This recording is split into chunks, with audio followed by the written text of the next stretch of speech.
नमस्कार विद्यार्थी मित्रांनो. मुंबई उच्च न्यायालय वाहन चालक परीक्षा यासाठी संभाव्य क्वेश्चन जे आहेत तर त्या संदर्भाबद्दलची चर्चा आपण या व्हिडिओमध्ये करूया. यामध्ये लक्षात ठेवा की परवाना आणि वेग मर्यादा या संदर्भाबद्दलचे प्रश्न पाहूया.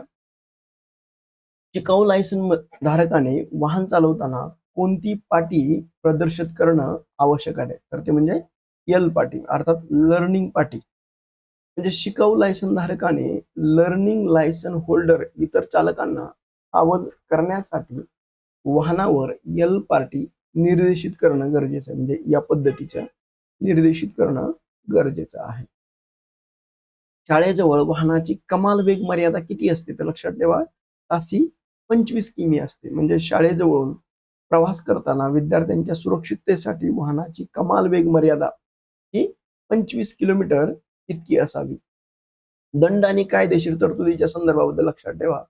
दारू पिऊन रस्त्यावर वाहन चालवल्यास दुरुस्ती विधेयक 2019 नुसार किती दंड आहे? तर लक्षात ठेवा, 10,000 रुपये दंड आहे.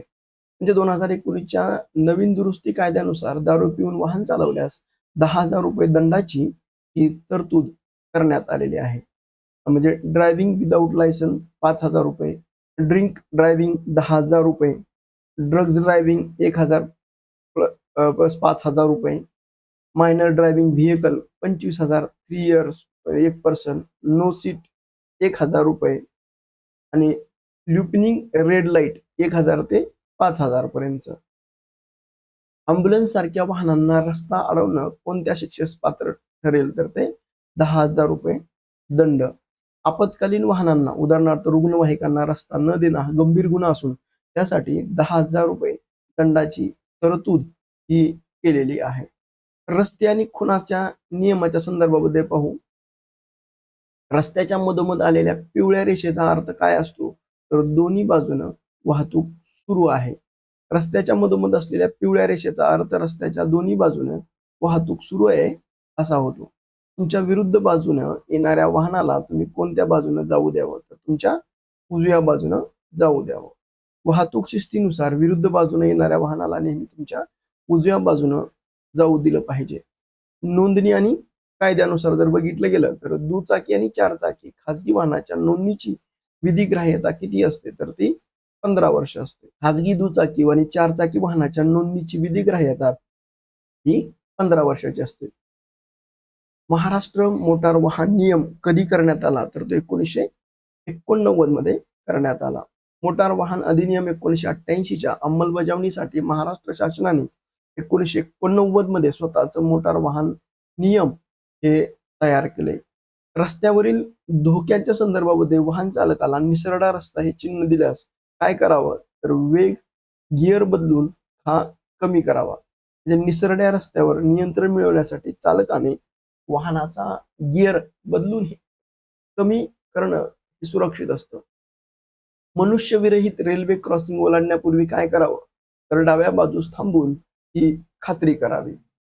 मनुष्यविरहित क्रॉसिंगवर सुरक्षिततेसाठी रस्त्याच्या डाव्या बाजूस थांबून रेल्वे येत नसल्याची पूर्ण खात्री करणं हे अनिवार्य आहे. आता लक्षात ठेवा महत्वाचे मुद्दे. शिकाऊ परवाना, एल पाटी अनिवार्य आहे. शाळेजवळ वेग ताशी 25 किलोमीटर असावा. दारू पिऊन वाहन चालवणं 10,000 रुपये दंड आहे. आपत्कालीन रस्ता अडवणं हे 10,000 रुपये दंड. खाजगी वाहन नोंदणी किती वर्षासाठी आहे? तर ती 15 वर्षासाठी आहे. वैद्यकीय आपत्कालीन स्थिती निर्माण झाल्यास कोणता दूरध्वनी क्रमांक डायल करावा? तर ॲम्ब्युलन्ससाठी 108 म्हणून आपल्याला उल्लेख करता येईल. लक्षात ठेवा कोणत्याही वैद्यकीय आपत्कालीन परिस्थिती मदतीसाठी 108 क्रमांक हा डायल करावा. तीव्र उतारावर घाट उतरताना तुमचे वाहन कोणत्या गिअरमध्ये असावे? तर लक्षात ठेवा जेवढ्या तीव्र चढासाठी गिअर वापरावा लागतो त्याच गिअरमध्ये असावा. हा महत्वाचा मुद्दा लक्षात ठेवा. म्हणजे उतारावर इंजिन ब्रेकिंगचा वापर करण्यासाठी वाहन चढासाठी वापरल्या जाणाऱ्या गिअरमध्येच असणं हे सुरक्षित असतं. मोटार वाहन धोकादायक होईल अशा स्थितीत उभे न करण्यासंबंधीची तरतूद कोणत्या कलमात आहे? कलम 122 मध्ये आहे. मोटार वाहन कायदा 1988 मधील कलम 122 मध्ये वाहन धोकादायक स्थितीत उभं न करण्यासंबंधीची तरतूद आहे. झेब्रा क्रॉसिंगच्या ठिकाणी वाहन चालकानं काय करावं? थांबून पादचारी आधी जाऊ द्यावे. लक्षात ठेवा, झेब्रा क्रॉसिंगवर पादचाऱ्यांचा पहिला हक्क असतो, त्यामुळे चालकाने थांबून त्यांना आधी जाऊ दिलं पाहिजे. भारतात कोणत्या महिन्यात रस्ते सुरक्षा सप्ताह पाळला जातो? तर लक्षात ठेवा, जानेवारीमध्ये हा सप्ताह पाळला जातो. रस्ते सुरक्षा जनजागृतीसाठी भारतात दरवर्षी जानेवारी महिन्यात रस्ता सुरक्षा सप्ताह हा पाळला जातो. यामध्ये लक्षात ठेवा की मोटार वाहन चालवताना मोबाईल फोनबाबत कोणती दक्षता चालकांनी घ्यावी. लक्षात ठेवा, मोबाईलचा वापर करू नये, रिंगटोन सौम्य ठेवावी, आवश्यक असल्यास गाडी डाव्या बाजूस उभी करून बोलावे. या पद्धतीचे हे सर्व पर्याय हे काय बरोबर आहेत. म्हणजे सुरक्षित प्रवासासाठी वाहन चालवताना फोन वापरणं आवश्यक असेल तेव्हा सुरक्षित ठिकाणी गाडी उभी करूनच बोलणं अनिवार्य आहे.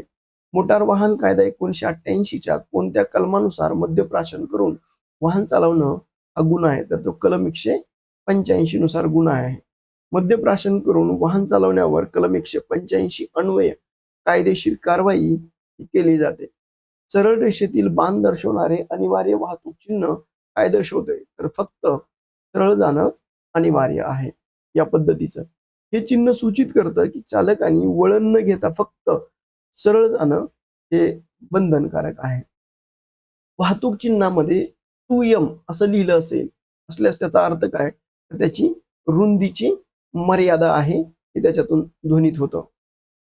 आता लक्षात ठेवा की या पद्धतीनं हे जर चिन्ह विड्थ 2 मीटर जर असेल तर त्या रस्त्यावर किंवा पुलावर 2 मीटर पर्यंत रुंदी असलेल्या वाहनांनाच प्रवेश असल्याची मर्यादा हे दर्शवतं. गोलाकार चिन्हात तिरपी रेघ असल्यास काय दर्शवते? तर निर्बंधाचा घात किंवा मर्यादा समाप्त हे दर्शवतं. हे चिन्ह यापूर्वी लागू असलेल्या सर्व वाहतूक निर्बंध आता संपलेत हे दर्शवतं. सुरक्षित राहा, नियम पाळा, आपला प्रवास सुखकर हो. विद्यार्थी मित्रांनो, तुम्हाला जर हा व्हिडिओ आवडला तर तुम्ही लाईक करा, शेअर करा आणि सबस्क्राईब करायला विसरू नका. थँक्यू.